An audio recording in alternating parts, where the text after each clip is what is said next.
Zealand, we're roughly projecting 3% growth. Our unemployment's at 3.9% on traditional measures, budget surpluses.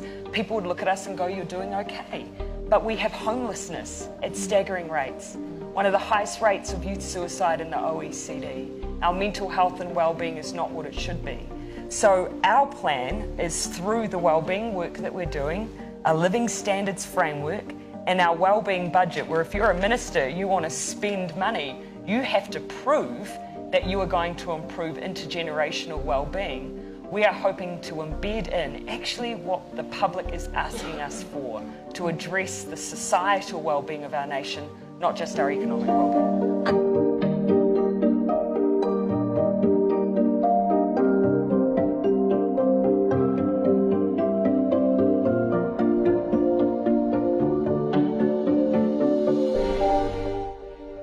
I think the importance of addressing this gap that we have in measuring success and broadening out what success is actually gets to the heart of politics and our political crisis.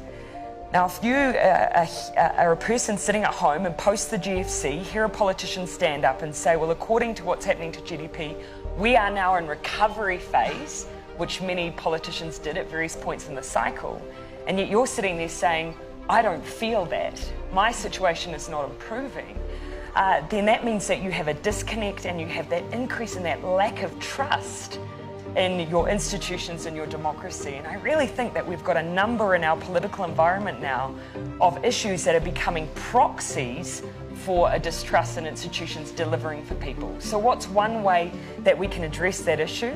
Well, one way is to make sure that, well, what gets measured gets done. We start broadening out the things that we hold ourselves to account on. Our people are telling us that politics is not delivering and meeting their expectations. And so this is not woolly, it is critical. This is how we bring meaning and results for the people who vote for us. And it's not ideological either. It doesn't have to be something just progressive governments do. I think it is about finally saying this is how we match expectations and try and build trust back into our institutions again, no matter where we are in the world. And so some of the work we're doing now we'll reap the benefits in 20 years' time.